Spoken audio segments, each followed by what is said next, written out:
I hear so many real estate investors say, oh, it would be such a great idea if I got my real estate license. And I'm just here to tell you top 3 reasons that probably is not a good idea.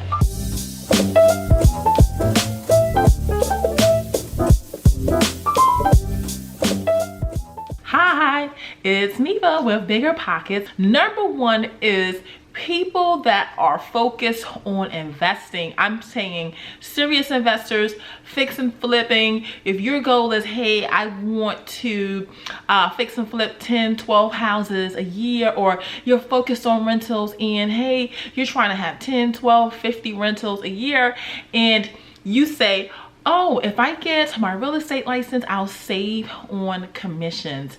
This is not a good idea, and I'll tell you why. So just for this video and to go over the numbers so that you understand, I'm just going to use a standard 6% commission in a transaction. Of that 6%, 3% is for the agent that represents the seller, 3% is for the agent that represents the buyer. So when you do your calculation for what you're actually going to save as an investor, you only save on one side of the transaction. So let's say, okay, 3%.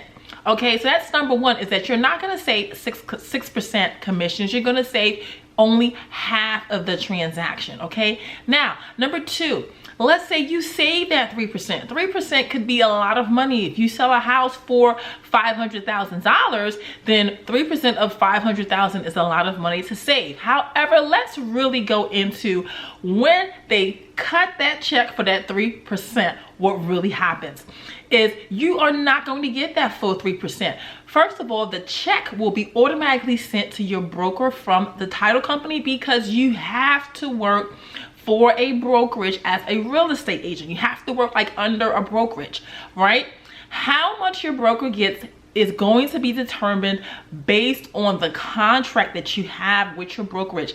Every brokerage will have a fee. That's how they make money. That's how they stay in business. So you have to keep that in mind when you go out and you're interviewing or you're looking for a brokerage. You have to make sure you subtract that, because that is going to come out of the 3%. But not even just that.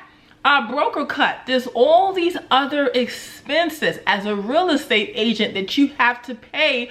Whether you do 1 deal or 25 deals in a year, you still have these expenses to stay current with your real estate license. And for the real estate agents out there right now, please leave in the comments your fees and things like that, so that people can see that this is a reality, that every state you are going to have a lot of fees as a real estate agent. I wrote down some right here to tell you to mention in the video, because there's so many I myself cannot even remember. So there are multiple fees that you need to pay to stay active as a real estate agent, whether you do 1 deal a year or if you could do 50 deals a year. Okay, so I'm just gonna give them to you what they are, but you have to actually go for your state and look what the fees will be, because they vary. But please be mindful that these fees will hit your business and you have to subtract them and be prepared to pay them. So you have your multiple listing service fee. That's going to be a couple $100 to like $1,000 on average a year. You actually also have professional association dues. Here in Virginia, oh my goodness, they are so expensive. You have to factor like a little over $1,000 for that. So look, you have to look and see what is that going to be in your states. That's what I'm saying. These are all things that are subtracting from that 3% on that deal that you have to pay. You also have to carry errors and omissions insurance, so you have to pay that. You also have desk fees with your broker, as I mentioned. Self-employment tax, again, that 3% is pre-taxed commission, okay? So it's gonna be taxed as well. And then to keep your license current, once you become a licensed real estate agent, each state has continuing education requirements. So you have to factor in taking your continuing education, otherwise your license will go inactive. So you have to factor in the cost for that as well. Also, you're gonna have Now that you are the real estate agent, all the things that your agent paid for to market your house, to get it listed, now you have to pay for. So of that 3%, guess what you have to subtract? All it's going to take to market your property, lock boxes. The central lock boxes are about $300. Also, you have to get signs in the yard.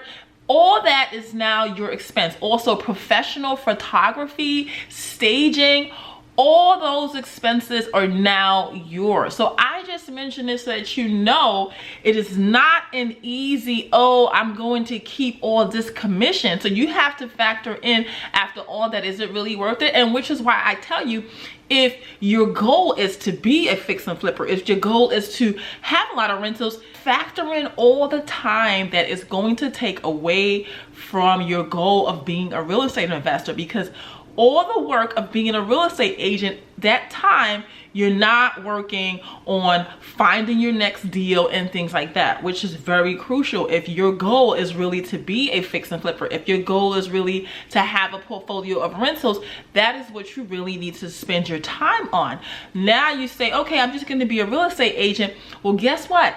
Now you've renovated a property. It's time to put it on the market. All of the activities that your agent would have done is now your responsibility. So it's your responsibility now to all the administrative things to get the house on the market, to get it in the MLS, to do the, to get everything that is required to get it as an active listing. Okay, is now your responsibility to do. So that then to stage the property, that is now your responsibility to do. So the time to do that.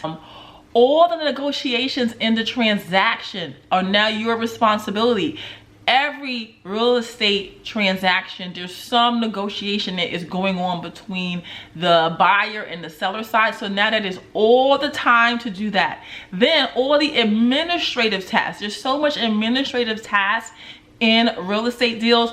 Most agents, that's why most agents have a transaction manager or a transaction coordinator to help, because even real estate agents, we know, hey, I cannot spend so much time on administrative work that I am not out doing my lead generation and growing my business. So it's the same thing for you as an investor. If you're tied down doing all the administrative things to get your house, your listing, to get your rehab deal sold, that is taken away from you getting and finding another rehab deal. So think about that. You could be stuck doing something that is really a 10-hour,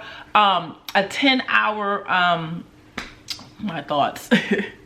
So you can end up in a situation doing a job that, pays $10 an hour when you really need to be focused on finding your next rehab deal that could be paying you, what, $50,000? So you see how getting your real estate license in that situation, it's not even worth it. And then there's so many things that come up each day in a real estate agent's day that just subtracts and takes away our time. Like I said, that's why a lot of real estate agents now, we have assistance, we need help, because there's things like, for instance, the other day with me, I have a property on the market.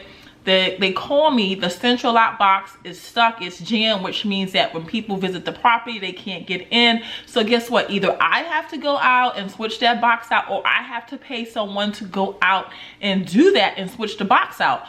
So there's always just these daily activities and emergencies that come up that you need to respond to. So please, before you just say, oh, I'm gonna make all this money because I'm gonna go and get my real estate license, you can see, after you subtract and really factor in all that, if your goal is really to be an investor, focus on being an investor and focus on being an investor and have your time spent there. And you can always negotiate. It's better for you to negotiate with your real estate agent, their fees and things like that, but keep them busy and things like that. Help them and have someone that is just focused on selling your listing for the most money. Okay, so that's my tip for today, and I'll see you next video. Bye bye.